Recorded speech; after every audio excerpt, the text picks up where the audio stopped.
为什么出远门时要在冰箱中放一枚硬币？关键时刻能救你一命，你敢相信吗？在物价飞涨的时代，一枚硬币不能买一根雪糕，但放在冰箱中却可以救你一条小命。冰箱是家家户户中必不可少的一种家用电器，可以帮助我们更好的储存食物，吃不完的东西也可以放在冰箱中，这样有效的避免了浪费。但平时少不了出远门，一旦出远门，冰箱中的东西非常令人担忧。如果在这期间停电了该怎么办？其他的蔬菜水果还好说，从外表就能看出是否变质，但是就像肉类，光靠肉眼是分辨不出来的。如果在此期间家中停电，冰箱中冷冻的肉就会融化变质，等到冰箱有电，肉就会再次冻住，此时的肉和平时没什么区别。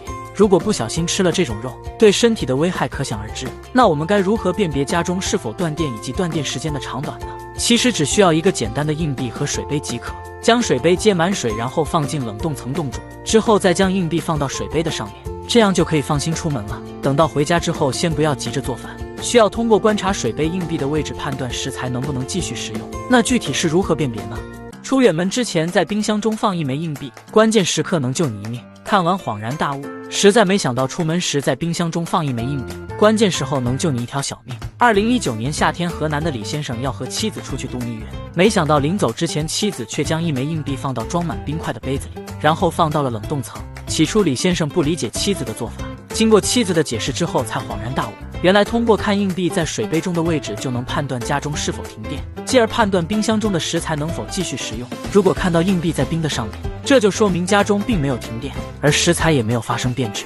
但如果发现硬币出现在杯底，就证明这是停电之后又继续冷冻起来的，而且这也证明停电的时间比较长。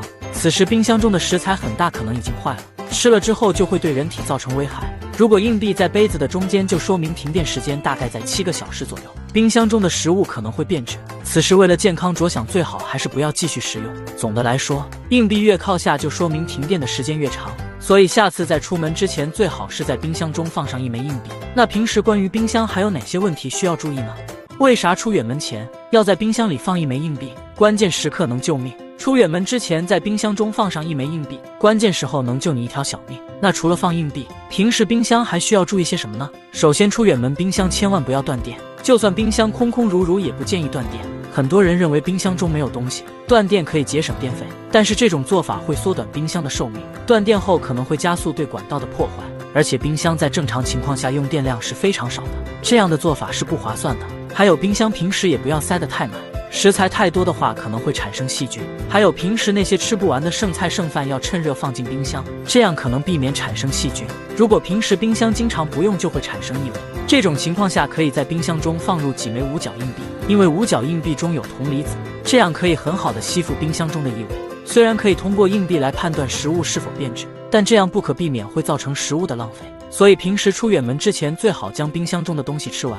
平时也要养成良好的生活习惯，吃多少买多少，不要大量囤积食物。你还知道那些有关冰箱的注意事项？欢迎评论区留言分享。